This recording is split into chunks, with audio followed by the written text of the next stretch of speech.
And it's been helpful in the company because when you're making such a big strategic shift, I'm so proud of the team at General Motors. They've all worked so hard to be able to deliver the strong performance.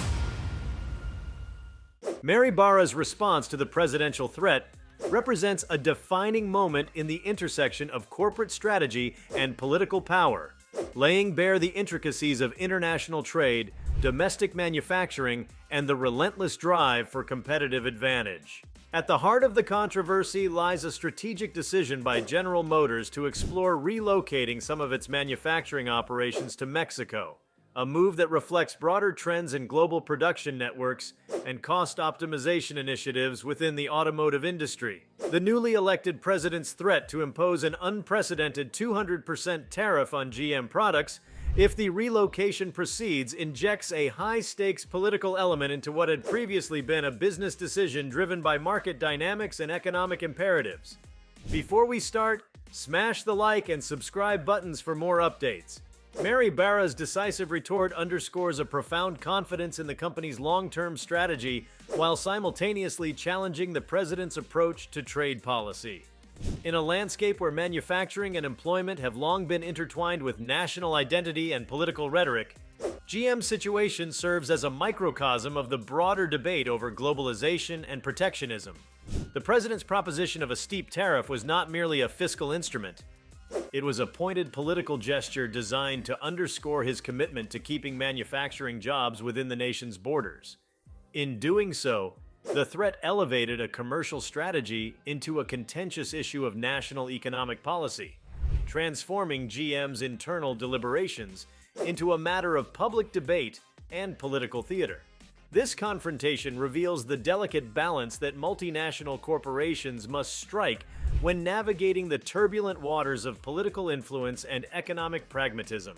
GM, a company with a storied legacy in American manufacturing, has long been a symbol of industrial prowess and technological innovation.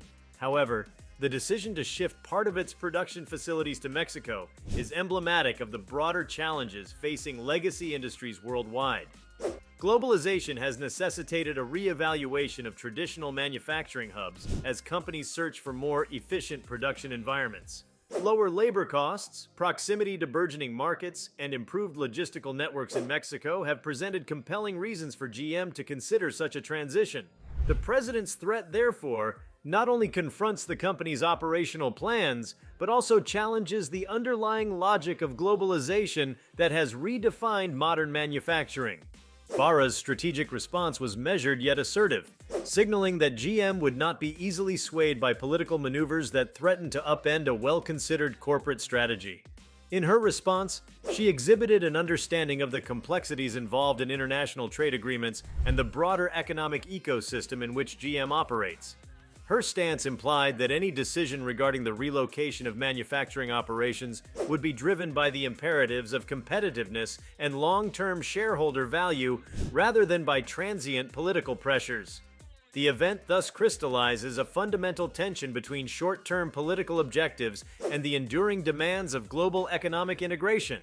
Barra's approach suggests that while political threats may be employed as leverage, they are unlikely to alter the course of strategic business decisions that are rooted in extensive market analysis and operational necessity.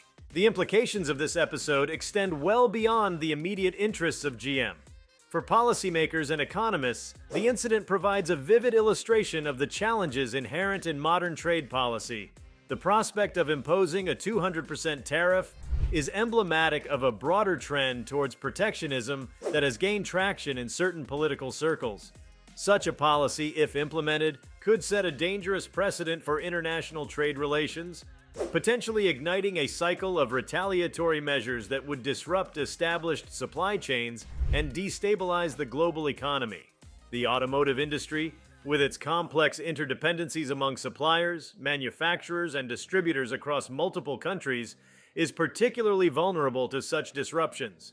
Barra's defiant stance underscores the risk that heavy-handed tariffs may do more harm than good by precipitating a trade conflict that undermines the very economic interests that such policies claim to protect. Within the realm of corporate strategy, GM's situation is emblematic of the modern challenge of balancing global efficiency with domestic political pressures. The company's consideration of relocating manufacturing operations to Mexico is a strategic response to competitive pressures that have been exacerbated by technological advancements and shifting market demands.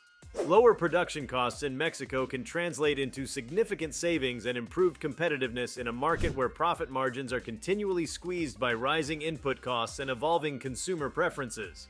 The threat of a 200% tariff, however, introduces an unpredictable variable into this calculus. If imposed, the tariff would not only increase the cost of GM products, but could also disrupt the company's supply chain, affecting everything from production timelines to pricing strategies. In this light, Barra's retort can be seen as an effort to assert the primacy of economic rationale over populist rhetoric, emphasizing that long-term business decisions must be insulated from transient political pressures. The confrontation also highlights the evolving role of corporate leaders in the public sphere. As CEOs become increasingly vocal on matters that blur the lines between business and politics, their responses to political threats assume a quasi-diplomatic character. Barra's response is not simply a reaction to a specific policy proposal, it is a broader commentary on the need for a balanced approach to trade and economic policy. By standing her ground, she communicates that while companies are prepared to adjust their strategies in response to market conditions, they will resist attempts to manipulate these decisions for political gain. This stance sends a powerful message to both domestic and international stakeholders that GM's commitment to its strategic objectives is unwavering, even in the face of politically motivated economic interventions. The political implications of the episode are equally profound. The president's tariff threat is emblematic of a populist approach to governance, one that seeks to leverage economic policy for immediate political dividends. By framing the relocation of manufacturing as a betrayal of domestic labor interests, the president tapped into a deep reservoir of public sentiment that views the offshoring of jobs as a symptom of broader economic malaise. The tariff threat, therefore, is as much a political signal as it is an economic tool. It is intended to resonate with voters who are disillusioned with the effects of globalization and are seeking tangible evidence that their elected officials are taking steps to protect domestic industry. In this context, Barra's counter-response challenges the notion that political force can dictate the strategic decisions of a multinational corporation. Her reaction underscores a critical insight that while political narratives can shape public opinion, they are ultimately secondary to the operational imperatives that drive global business. At the strategic level, GM's response to the president's threat is indicative of a broader trend in corporate governance, wherein companies are increasingly expected to navigate the turbulent intersection of politics and economics with agility and foresight. The incident serves as a case study in how corporations can defend their strategic choices against external pressures that are often more symbolic than substantive. It also highlights the importance of maintaining operational independence in an era where political interventions are becoming more frequent. For GM, the decision to potentially relocate manufacturing operations is based on an intricate calculus that weighs factors such as cost, efficiency, market access, and technological capability. The president's threat, while dramatic, does not alter the fundamental drivers of this decision. Instead, it underscores the need for a nuanced understanding of how political policies interact with global supply chains and corporate strategies. The tension between political rhetoric and business strategy is a recurring theme in contemporary economic discourse. In this instance, the clash between Mary Barra and the president encapsulates the broader struggle between protectionist impulses and the realities of a globalized economy. The threat to impose a 200% tariff is a stark reminder of how political decisions can potentially disrupt the delicate balance that underpins modern manufacturing and trade. Yet Barra's resolute stance reaffirms the principle that business decisions must ultimately be guided by rigorous economic analysis rather than by the allure of populist slogans. This episode serves as a potent reminder that the pursuit of efficiency and competitiveness in a global market requires a steadfast commitment to rational decision-making, even when faced with politically charged challenges. As discussions about tariffs and trade policies continue to evolve, the incident involving GM and the president's threat will likely remain a focal point for debates on the future of American manufacturing and international trade. It encapsulates the inherent tensions that arise when national political agendas intersect with the imperatives of global business strategy. The event illustrates that while political leaders may wield economic policies as instruments of domestic persuasion, the underlying forces of globalization and market competition are impervious to transient political pressures. Barra's measured and resolute response highlights the necessity for corporations to maintain a clear focus on their strategic objectives, ensuring that decisions are driven by long-term viability rather than short-term political expediency. If you like this video, please give it a like and subscribe to our channel.